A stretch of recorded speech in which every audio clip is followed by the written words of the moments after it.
Le projet d'adduction d'eau du sud au nord est le plus vaste et le plus ambitieux du monde. Une fois terminé, le réseau s'étendra sur 4350 km, une distance supérieure à celle qui sépare New York de Los Angeles. 3 tronçons, à l'est, à l'ouest et au centre, relieront des fleuves du sud au nord de la Chine. 50 ans de travaux seront nécessaires pour y parvenir. Une fois terminés, ces 3 voies achemineront chaque année 45 000 milliards de litres d'eau. Je suis très fier de travailler ici, parce qu'on va fournir de l'eau potable à des millions de gens.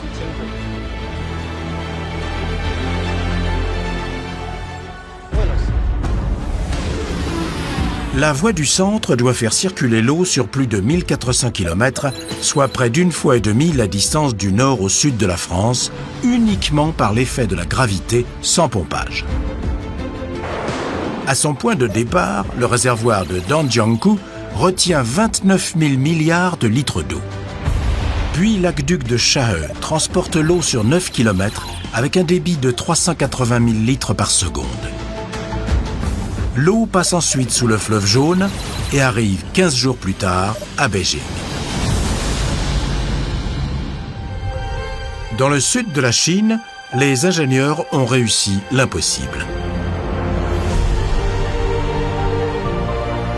Le barrage de Danjiangkou est 12 fois plus long que celui de Michael O'Shaughnessy, mais ils ont tout de même réussi à le surélever de 15 mètres.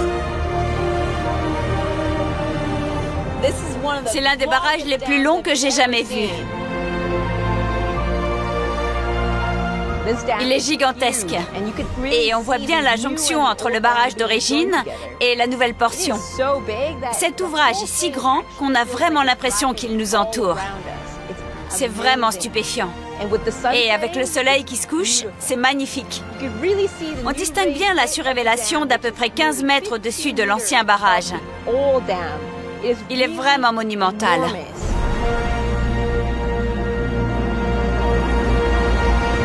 La jonction entre le béton existant et le nouveau était le principal enjeu. Comme pour le barrage O'Shaughnessy, le secret consistait à accroître la surface de contact. Les ingénieurs ont d'abord fait exploser le sommet du béton existant pour créer des milliers de creux qui, comme les marches du barrage de Californie, ont augmenté la surface d'adhérence. Puis des milliers de tiges en acier ont été insérées dans l'ouvrage pour ancrer le nouveau béton qui serait versé dessus. Il aura fallu 4 ans pour que le barrage atteigne la hauteur prévue d'un peu plus de 176 mètres.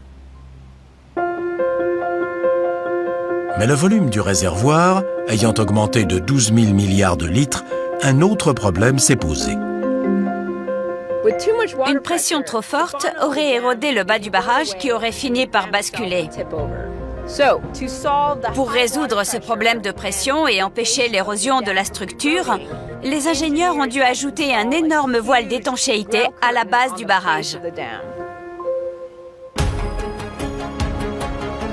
Un voile d'étanchéité empêche l'eau de s'infiltrer sous le barrage.